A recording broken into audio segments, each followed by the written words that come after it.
Welcome to the Great Detectives of Old Time Radio from Boise, Idaho. This is your host, Adam Graham. If you have a comment, email it to me, box13@greatdetectives.net. Give us a call, 208-991-4783. Well, I've decided to go ahead with an experiment in listener support as opposed to advertising. We've received some positive feedback and no really negative feedback about going that way. So I'm going to take a little bit of time here to explain what we're doing. It won't be this long before every show, I promise, but just kind of to get the concept down. Well, I had in mind kind of like a pledge drive that you'll often see for a variety of different television and radio stations that are non-profit, community-based, public, or religious. And with this, at certain levels of donation and support, a thank you gift is sent along. So that's what we're going to do. In explaining why we're doing this, I will say that regardless of how this comes out, we're still going to do our best to continue to bring you the great detectives of old time radio, because we love doing this show and we love getting your feedback. There are two major reasons why we're doing this. First is part of a long-term personal goal, to be able to focus my life on the things that I'm really passionate about. And vintage radio, the golden age, definitely is something I'm passionate about. I've had a lot of ideas to do other podcasts, but with work and the other things you have to do to make a living, just has not been the time. I'd love to do an adventure podcast, love to do American history podcast, just simply not the time. So to get more focused on my writing and on the podcast, that's the first thing. The second thing is there are some additional things that we could do with additional money, and we have the option to do. In terms of there are conventions that we could visit, or we might find additional recordings or information, or be able to talk with, network with folks, as well as potentially being able to find and learn about new shows. So that would add some flexibility. So the way that this particular campaign will work for the next 3 weeks is that every tip, $7 or above, will continue to get access to our premium site. In addition to that, donations of $20 or more will be eligible for an additional gift via digital download. And I'm thankful that I came up with this idea, because physically sending things around is kind of a cumbersome way to go. But these will be digital downloads. You'll be sent a link from Audible, doesn't matter whether you're an Audible member or not, and then be able to go download your gift. At the $20 donation level, what we're offering is a radio play from the Colonial Radio Theater of the Air. We've posted a review of a few of their products and conducted a blog interview with Jerry Robbins, who is on most of their big productions. And they do a really great job in creating these radio plays, so kind of helping to promote them through this effort. We'll send you one radio play, and the main choices I would offer is their production of the first Perry Mason performance, Perry Mason and the Case of the Velvet Claws, their first collection of Father Brown stories, dramatized for radio, Zorro and the Pirate Raiders, and King Solomon's Mine. I will say that on the Perry Mason, it's a very different Perry Mason from the one that you may have seen on television with Raymond Burr. This is based on the original books, and it's more of a kind of hard-boiled feel to it. They work just to stay very faithful to the books. So one of those 4 options are available. And then at the $50 level, the one thing physically we'll be happy to send out is a copy of our book, Tales of the Dim Night, autographed by both myself and my wife. But we also have another digital download offer. With any donation of $50 or more, we'll go ahead and send you, as a thank you gift, your choice of any of the Marple or Poirot BBC Radio 4 audio plays. And I'll highlight Five Little Pigs, because that's been my favorite of the Poirot audio plays. And also Elephants Can Remember, which is the latest one they've done.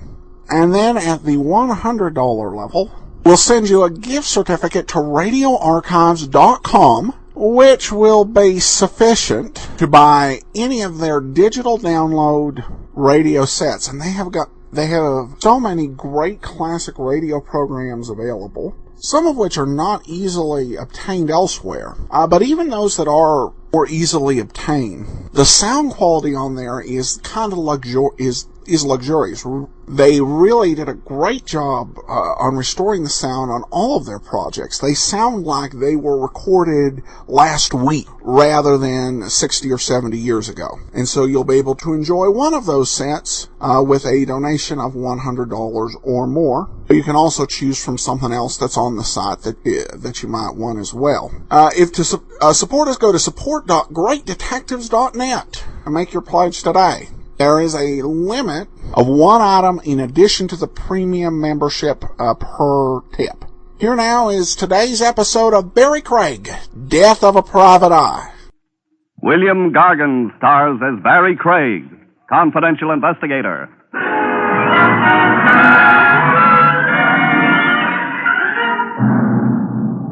I knew a murderer once who was planning to get married. So he killed a man for money enough to furnish a house. It didn't work out, though. All he got was the chair.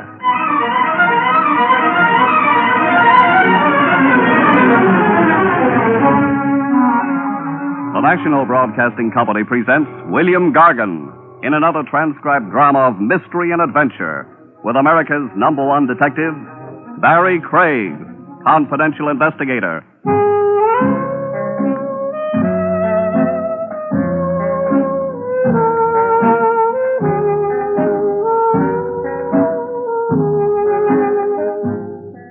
Barrie Craig speaking. It gets dark early these days. It's always cold, and a confidential investigator's business dies a slow death. Maybe it's because the weather discourages romance. Wives stay home knitting. Husbands decide the blonde wasn't born who's worth a trip through the icy city. So I'm in the office pretending to go through the files, trying to keep the corpse warm. The buzzer buzzes, and I look up. Maybe I think it'll be a fireman. It's open. If it is, he forgot to bring the fire with him. You, Craig? I'm Craig. Sit down. Yeah. Kinda cold out. That's why I'm still here, Mr. Hearn's the name. Joe Hearn. How do you do? Are you in a position to take on a job? A job for when? Night. Oh, you're lucky. It so happens I'm free tonight. Now, if you'd wanted me to go to work tomorrow, you'd still be lucky. I'd be free then, too. What's the matter, Pop? Huh? Oh, nothing, just cold. I ain't so young anymore. Who is? This job for tonight, what's it about? It's just that I want you to go along with me to pay a visit. Sounds easy enough. Yeah, I used to have one of those. What? Oh, investigator's license? Yeah. Nothing but night watching now, though. Job won't take more than a couple hours. Would $25 bucks, you know? Sure. Yeah, I got the dough with me. It's out on Staten Island. Ouch. It ain't too bad. You can stay inside on the ferry. You better meet me around 8:30, hmm?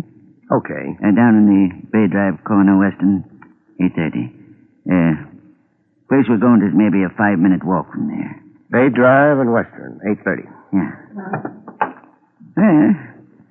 I guess I'll see you later, huh? Oh, Mr. Hearn. Yeah? $25 for company on a visit is a little on the rich side for you, isn't it? Yeah, but on this visit, Yeah?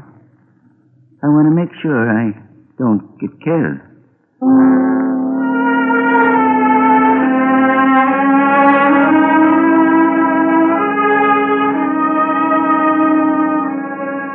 Mr. Hearn didn't pause to explain.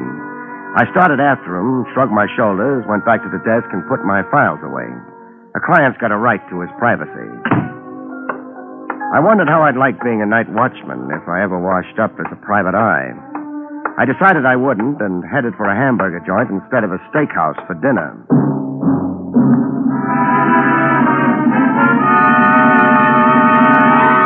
The ferry had been fine, but Bay Drive turned out to be right on the bay. I didn't care for the result. I was maybe 3/4 of a block away from either section of Bay Drive and Western when the car passed me. The street didn't run to many lampposts, and the pedestrians were all home. I didn't think the car's driving without lights was accidental. I began to run. I could see Joe Hearn shuffling his feet, trying to keep warm on the corner. The car moved in fast, and... Then it went away. No license plate. I got to where Hearn was hugging the pavement and bent over him. He'd given up trying to keep warm. He'd never be warm again.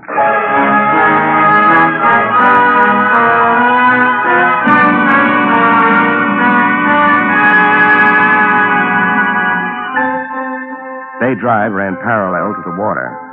Nothing was below it except a crooked shoreline and the cold darkness of the bay itself.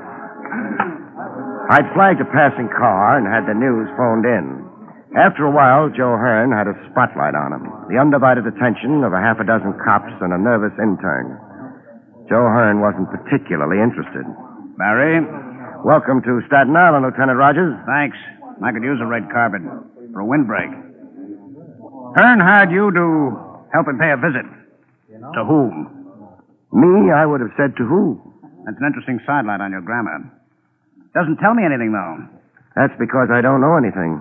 Hearn wasn't giving out information. Hearn was a night watchman for the coastlines.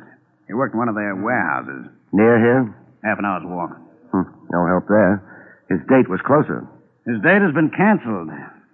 Nobody spotted the car, Barrie. Probably put the lights on again once it got a few blocks away. Trav, were your men able to dig up anything on Hearn's actions just before he wound up here? Landlady at his boarding house said he had dinner there. He stopped off at a place called Old Tyrol for a beer. I spoke to the manager, a man named Grunner. Wound up with nothing. Hearn always had a beer there on his way to work. That's it? Yeah, I hope he enjoyed his beer.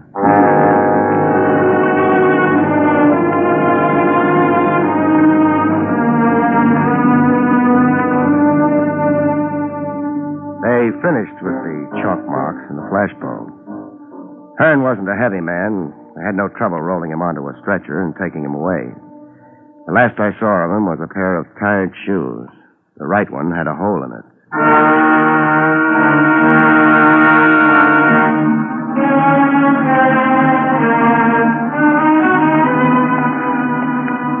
I thought maybe I'd try the beer at the Old Tyrol.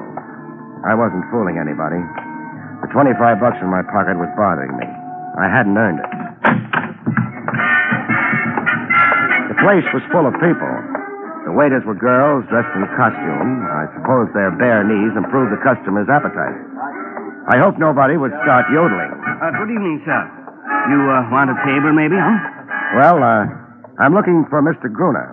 I am Gruner. My name's Craig, Barrie Craig. Yeah? I'm working for Joe Hearn.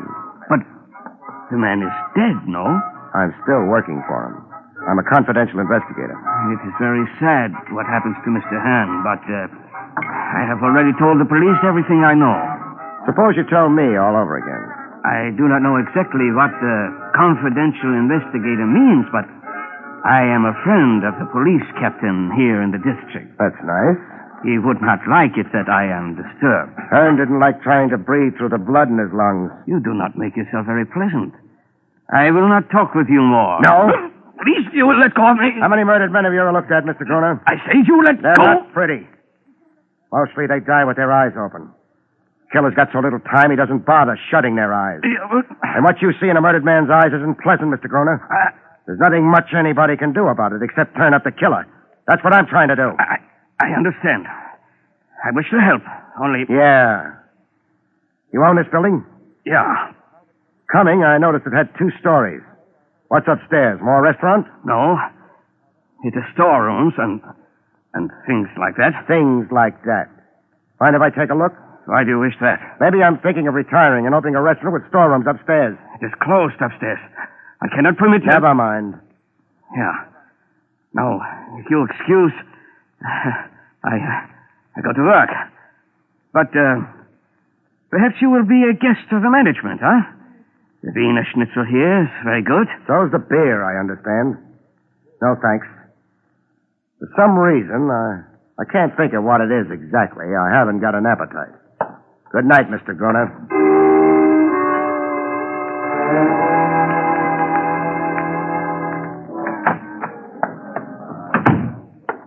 Welcome to the Bay Drive precinct, Barry. Hello, Trav.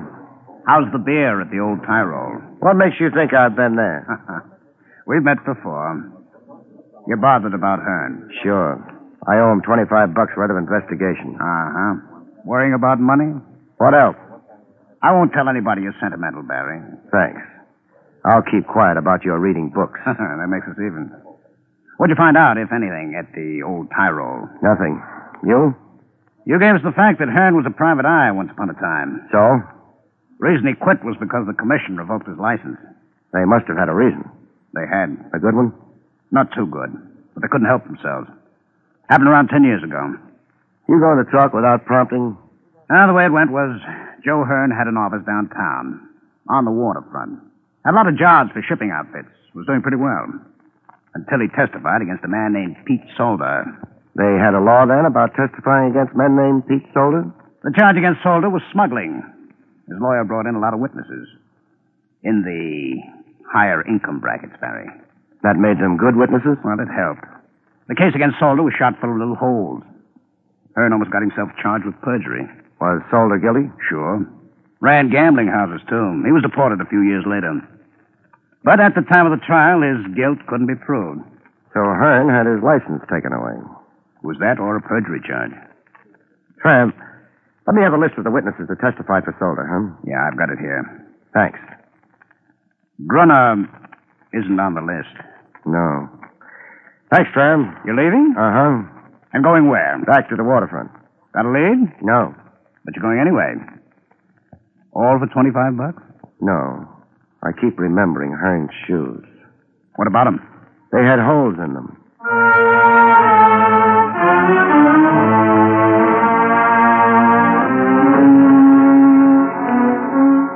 I went back to the corner of Bay Drive and Western. The cops were gone. Hearn was gone. The only thing left was a blood stain on the pavement. Not much to show for a lifetime. I remembered what Hearn had told me. His visit was to a place 5 minutes from Bay and Western. It wouldn't have been back along the way I'd come. It couldn't be down Western to the water. It might have been up Western going inland. It might have been along Bay Drive where it hugged the shore. I'd invest 5 minutes along the shore. Hearn's life had been played near water and it ended there. 5 minutes was a small investment. But Bay Drive died on me. In 5 minutes, a high brick wall stared at me. I backed up away from it, and there was a house rising above the wall, set deep behind it. Maybe it was the wind that lifted the small hairs out of the back of my neck. I found a gate in the wall. There were lights in the house. Who's that? Open the gate. Sure, I'll open. Now what? I'm paying a visit to the house. What time do you think it is? 2:30 in the morning. No time for visiting. Everybody's asleep. The lights are on. They're nervous up at the house. They sleep with the lights on. Now, listen, I don't want to get rough. I'm visiting. Oh, you're on your way out now. Hey, you nearly broke my arm. Keep your hands out of your pocket. I'm not interested in your gun. I wasn't. You mean you're not? The house, huh? Okay. I don't know what you think you're doing. Paying a visit. You announced me as Craig. Craig, Yeah, Barrie Craig. you're a private eye. Confidential investigator sounds more expensive. What are you so kind of edgy tonight? Maybe I'm always edgy. Dodging in on Mrs. Warren like this won't do you any good, though. I'm not looking for any good. What's your name? Dolan. Got a license for that gun you're carrying? What's the matter? You got a license complex or something? Forget it. That gun been used recently? Keep popping on my gun. Lay off. They've been out the grounds all night. I didn't ask you. Mrs. Warren run to a butler? He goes to bed early. All right. Get back to the gatehouse. Oh, wait I a said get back. You like to throw your weight around, don't you? I've got plenty of it. Yeah. Only one thing. There's just so much I'll take, and then... And then? Nothing. Dolan, what? I'm not Dolan. So I see. The name's Barrie Craig. Mind if I come in? That might depend on just who Barrie Craig is. Well, he's a confidential investigator. He's got an office in the city, a license under glass, and And? a necessity for visiting. Does it happen often? No. Well, I suppose there's no harm in indulging you, Mr. Craig. That's up to you.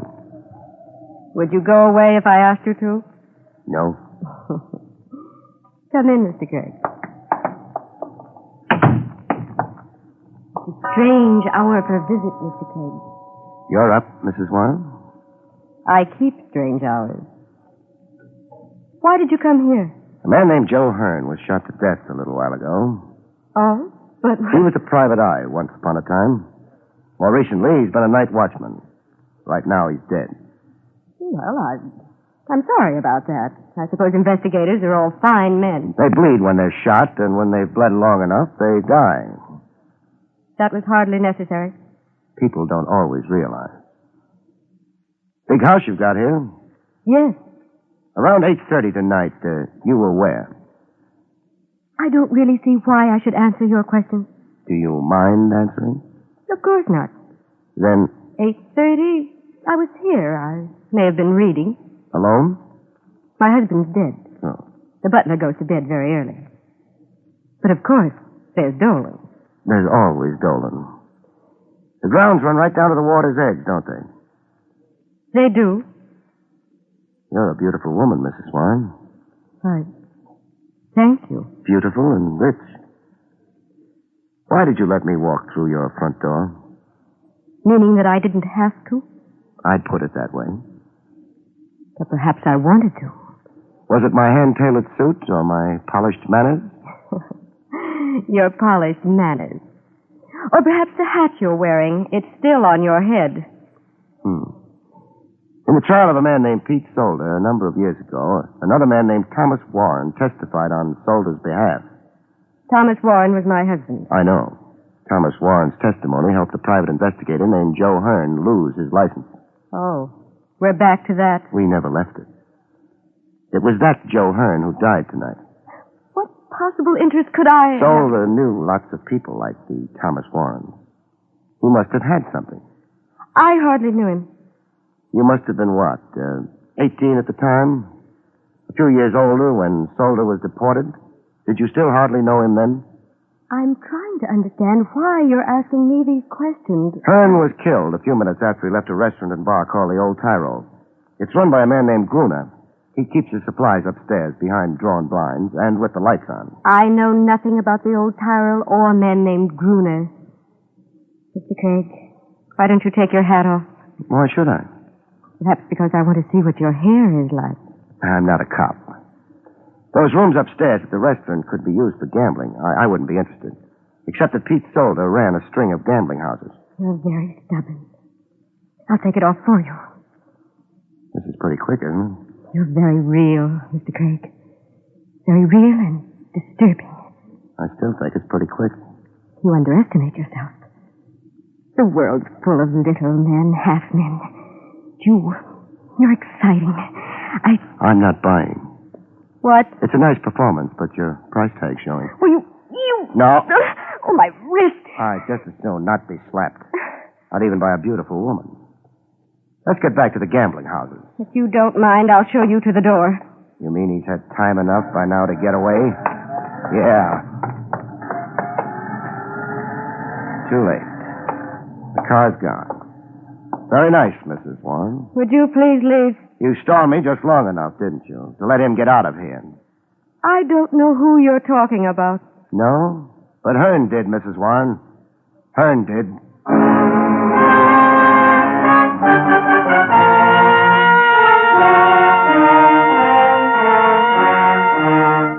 I left. Dolan didn't try to stop me. I hadn't expected him to. Out in the bay, the boats lay at anchor, rocking with the tide. The old Tyrol was still open for business. I gave it mine. Out in the restaurant, a handful of people made tired passes at food. The bar was doing better. The bartender had a very high-class assistant. Hey. Yes, sir. What will it... Mr. Craig. Hello, Mr. Groner. You are back again. Yeah. Surprised? What is it you want now? Let's not disturb the bartender. Let's go where we can talk. I do not wish to go... Sure you do. Only you don't realize it yet.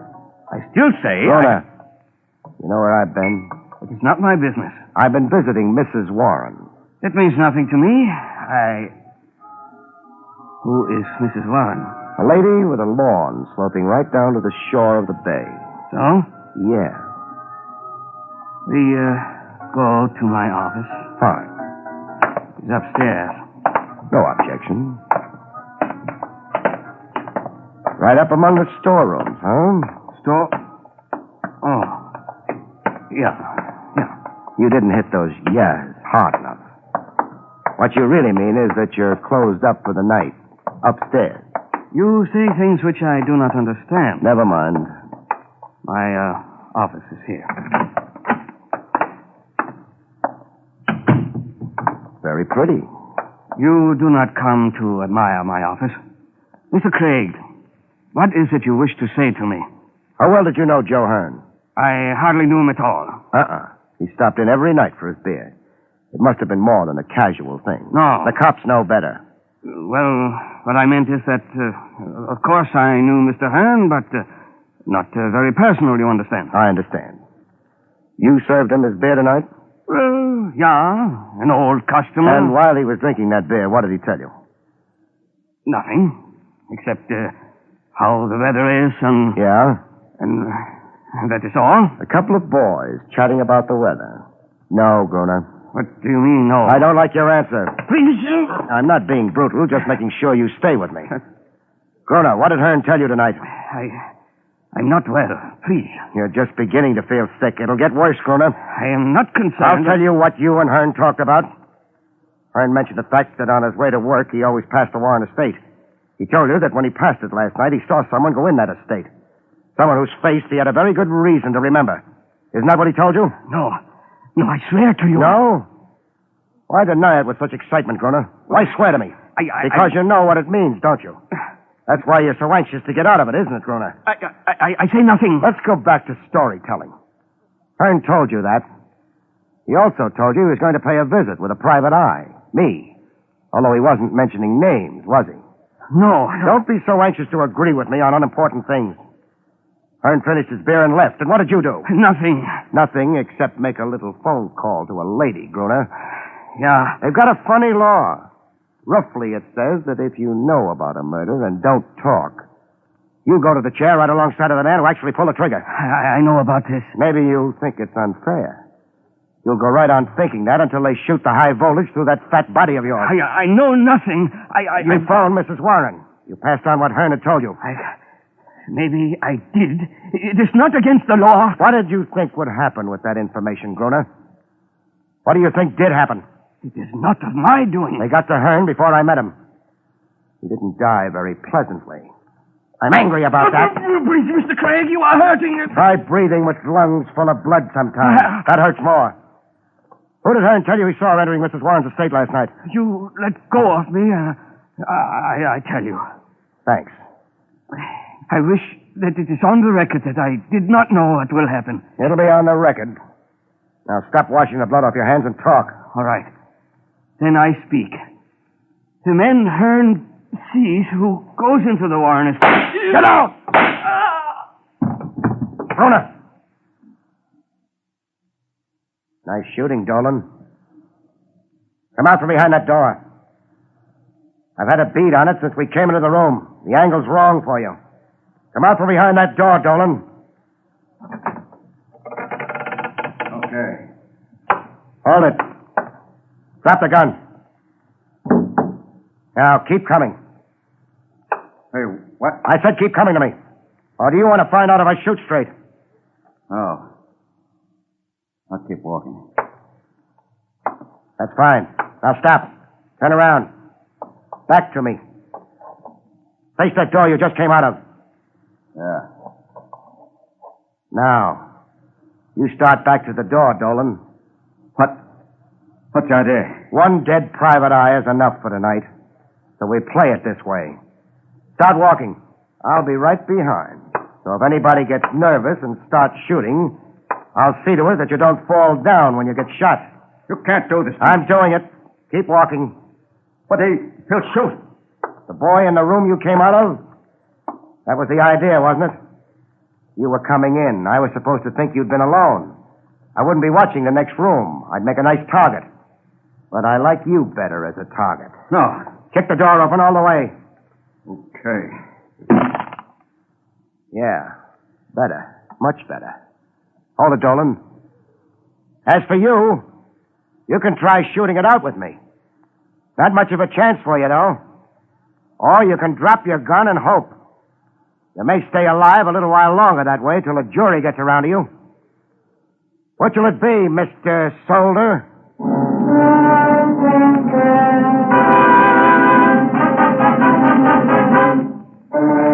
Mr. Solder, Mr. Pete Solder, dropped his gun and surrendered to the authorities. I dropped him in Lieutenant Rogers' lap. The lieutenant dumped him in a cell, and then... He'll keep for a while. Not too long. He's turning spoiled right now. But Pete Solder, after all these years... Yeah. Funny, he sneaked back into the country and might have got away with it. But the place he picks out turns out to be the one place he should have stayed away from. He had no way of knowing Joe Hearn's route to his job, took him past Mrs. Warren's estate. No. So Hearn saw him and what? I'm not sure.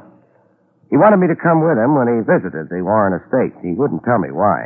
If he'd come to us, he'd be alive now. Yeah, but he was too bitter, I guess. He wanted to make a citizen's arrest himself. Get back to Solder for all the years, the worn-out shoes, the tiredness. It might have worked out if he hadn't talked to Gruner. Gruner, who ran a gambling dump upstairs in his restaurant, who had a tie-in with Solder. And that was it. But, what led you to it? Little things, mostly. Something Hearn came across on his way to work led to his death. The Warrens had figured in the reports on Solder's trial. A small boat could land on the estate without being seen. And Dolan said something about this being a night where a private eye would be edgy. But he had no way of knowing about Hearn unless he'd had a hand in his death. Well, it's all washed up. What are you doing the rest of the night, Barry? Go home and... No. I earned my $25. I'm going out and spend it. On what? A steak. Good night, folks. See you next week.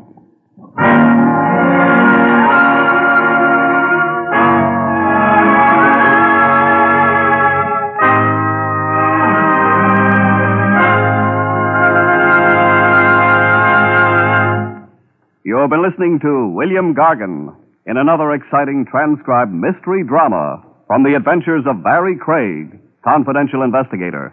Tonight's story, Death of a Private Eye, was written by Lou Vittis. Next week, it's the strange story titled Murder Island, about which Barrie Craig has this to say. Next week, I meet a burlesque queen with a knack for unveiling corpses, a lawyer who is his own worst argument, and a gun-toting client who throws me a shroud for a fee. See you next week, folks.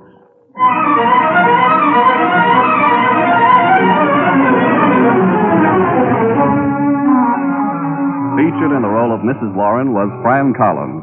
Barrie Craig, starring William Gargan, was under the direction of Hyman Brown. This is Don Pardo speaking.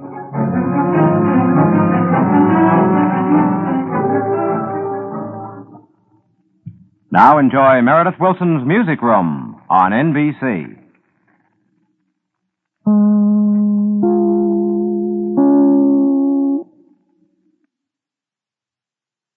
Welcome back. You know, there was a certain feeling of irony, a little odd here, because you had Barrie Craig facing off against a character named Dolan. It'd be like having Joe Friday drag in somebody named Pat Novak to question. This episode also features Craig getting pretty much as rough as he would ever get. Usually a pretty easygoing guy, but this is a case definitely got under his skin and felt a personal sense of honor and an obligation to solve it. And that's something that's an odd commonality among the private investigators, is this sense that a fee has to be earned, even if nobody is going to jump on you for not having earned it, and the police can't stop you and, don't have heirs to deal with. And that runs across private detective stories, from the hard-boiled Private Eyes right over to Nero Wolfe. A good detective doesn't want a fee that he didn't earn, and that's one of, I guess, the universal laws of the moral universe for fictional detectives, at least in the Golden Age. Well, that will do it for today. We will be back tomorrow with Rogues Gallery. Join us then. In the meanwhile, remember, support the show, support.greatdetectives.net, and give us a call, 208-991-4783. But from Boise, Idaho, this is your host, Adam Graham, signing off.